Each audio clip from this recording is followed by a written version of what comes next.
Hello বন্ধুরা, আমার নতুন চ্যানেল সুন্দরী হেসেলে আপনাদের সকলকে স্বাগত। আজ বানাবো খুব সহজ পদ্ধতিতে ডিমের কারি। আর এই ডিমের কারি খেতে সবাই ভীষণ পছন্দ করে। এই ডিমের কারিটা আপনারা লুচি, পরোটা, এমনকি ফ্রাইড রাইস আর গরম ভাতের সাথেও খেতে পারবেন। এই রেসিপিটা করার জন্য আমি ফার্স্টে আগে থেকে 5টা ডিম সেদ্ধ করে নিয়েছি। এরপর আমি মাছ বরাবর দুটো তিনটে ভাগে একটু ছুরি দিয়ে হালকা হালকা করে চিড়ে নিচ্ছি, যাতে মশলাগুলো ভেতরে ভালোভাবে ঢোকে। এরপরে আমি এর মধ্যে দিচ্ছি হলুদের গুঁড়ো আর দিচ্ছি কাশ্মীরি লঙ্কার গুঁড়ো। এগুলো আমি খুব সামান্য পরিমাণে দিয়েছি, আপনারা আপনাদের পরিমাণ মতো দেবেন। দিয়ে ভালোভাবে ডিমগুলোকে হলুদ আর লঙ্কা গুঁড়োর সাথে মিশিয়ে নিচ্ছি। মেশানো হয়ে গেলেই এবার এগুলোকে ভাজতে হবে। ভাজার জন্য কড়াতে আমি নিচ্ছি সাদা তেল। এবার তেলটাকে একটু গরম হয়ে আসলে ডিমগুলোকে আমি একে একে ছেড়ে দেব। এখানে ডিমগুলোকে আমি একে একে কড়ার মধ্যে ছেড়ে দিচ্ছি।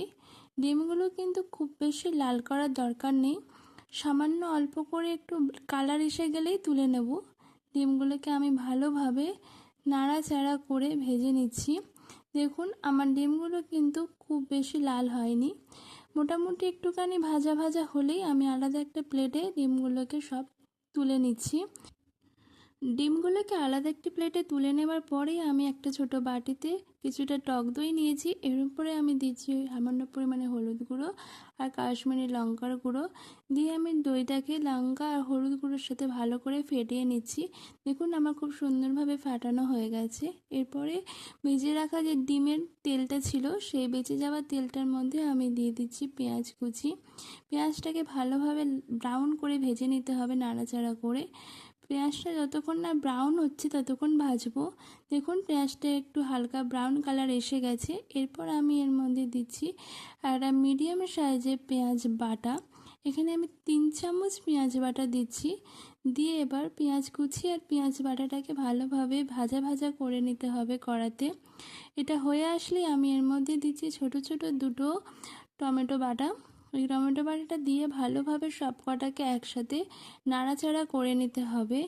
এরপরে নাড়াচাড়া হয়ে গেলে আমি এর মধ্যে দিচ্ছি সামান্য একটু জল, যাতে পুড়ে না যায়, দেখবেন, খেয়াল রাখবেন যাতে পুড়ে না যায়।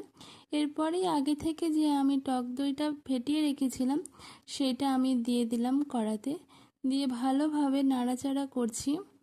দেখুন, খুব সুন্দর তেল ছেড়ে এসেছে মশলা থেকে। এরকমভাবে কিছুক্ষণ নাড়াচাড়া হয়ে আসলে কালারটাও ভীষণ সুন্দর এসেছে। এরপরে আমি এর মধ্যে দিচ্ছি সামান্য পরিমাণে একটু গোটা গরম মশলা গুঁড়ো। এরপর আমি এর মধ্যে দিচ্ছি সামান্য পরিমাণে লবণ। এগুলো আপনারা আপনাদের পরিমাণ মতো দেবেন। এবার গ্রেভি করার জন্য আপনাদের পরিমাণ মতো আপনারা জল দেবেন। আমি কিছুটা পরিমাণে জল দিয়েছি, দিয়ে জিনিসটাকে ভালোভাবে নাড়াচাড়া করেছি। এরপরে আমি আগে থেকে যে ডিমগুলো ভেজে রেখেছিলাম সেগুলোকে একটা একটা করে ছেড়ে দিচ্ছি। দেখুন, খুব সুন্দর কালার এসেছে এবং খুব ভালোভাবে তেলও ছেড়ে এসেছে।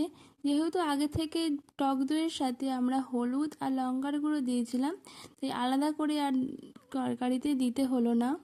এরপরে আমি এখানে দুটো কাঁচা লঙ্কা আমি দিয়ে দিলাম।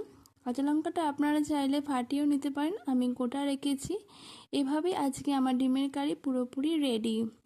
আমার চ্যানেলটা যদি আপনাদের ভালো লেগে থাকে তাহলে অবশ্যই সাবস্ক্রাইব করবেন, আর রেসিপিগুলো যদি ভালো লেগে থাকে তাহলে লাইক করবেন, কমেন্ট করবেন এবং আপনাদের বন্ধুদের সাথে অবশ্যই শেয়ার করবেন।